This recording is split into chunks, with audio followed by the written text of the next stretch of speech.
जिंदगी में कभी भी दूसरों से साझा न करें ये चार बातें, वरना झेलना पड़ सकता है नुकसान। नीम करोली बाबा को मानने वाले लोग उन्हें हनुमान जी का ही अवतार मानते थे।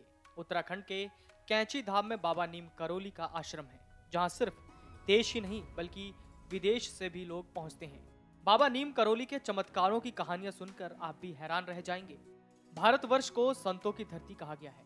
इन संत महात्माओं ने देश दुनिया को आगे की राह दिखाई है। लोग आज भी इनके चमत्कारों के जरिए उम्मीद में रहते हैं।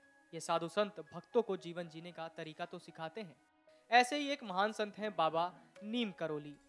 मान्यता है कि नीम करोली बाबा को हनुमान जी की उपासना से अनेक चमत्कारिक सिद्धियां प्राप्त थीं। नीम करोली बाबा को मानने वाले लोग उन्हें हनुमान जी का ही अवतार मानते थे। उत्तराखंड के कैंची धाम में बाबा नीम करोली का आश्रम है, जहां सिर्फ देश ही नहीं बल्कि विदेश से भी लोग पहुंचते हैं। बाबा नीम करोली के चमत्कारों की कहानियां सुनकर आप भी हैरान रह जाएंगे। नीम करोली बाबा अब इस दुनिया में नहीं है, लेकिन उनके उपदेश अब भी लोगों का मार्गदर्शन कर रहे हैं।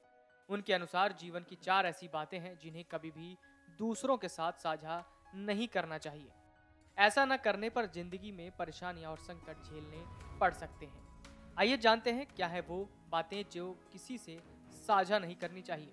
नीम करोली बाबा जी के अनुसार किसी भी व्यक्ति के सामने अपनी ताकत या कमजोरी कभी उजागर नहीं करनी चाहिए।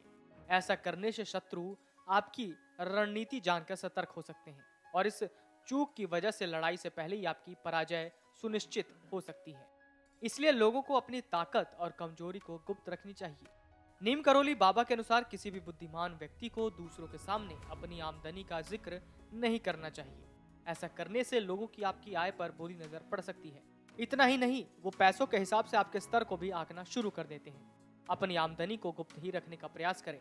अपने अतीत को कभी भी दूसरों के सामने जाहिर नहीं करना चाहिए। यदि आपने अतीत में कोई बुरा काम किया होगा तो उसके बारे में जानकर दूसरे लोग कभी भी आप पर उंगली उठा सकते हैं। इससे आपको समाज में शर्मिंदगी और परेशानियां झेलनी पड़ जाती है। नीम करोली बाबा के अनुसार दान पुण्य का भी दूसरों के सामने बखान नहीं करना चाहिए, वरना उसका महत्व खत्म हो जाता है। ऐसा करने पर समाज में आपकी छवि अहंकारी और दिखावा करने वाले व्यक्ति के रूप में बन सकती है। अगर आपको हमारा ये वीडियो पसंद आया हो तो हमारे चैनल जीवांजलि को सब्सक्राइब करें।